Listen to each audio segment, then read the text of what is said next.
ঈমান এবং আমলের গুরুত্ব বোঝানোর জন্য আল্লাহ সুবহানাহু ওয়া তাআলা কুরআনুল কারীমে ৮৩ বার ঈমান এবং আমল এই বিষয়টি আলোচনা করেছেন, আয়াতে উল্লেখ করেছেন।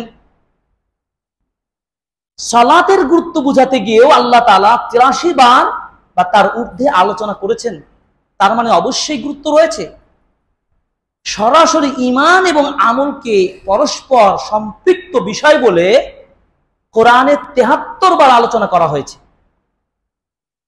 যদি কারো ঈমান থাকে, আমল নাই, ওই ব্যক্তি আল্লাহর কাছে প্রতিদান পাবে না। তার ফলশ্রুতিতে তাকে আমল শূন্য হওয়ার ফলে জাহান্নাম যেতে হতে পারে। অপর পক্ষে আমল আছে কিন্তু ঈমান নেই, তাহলেও তার ওই আমল দিয়েও কোনো কাজ হবে না।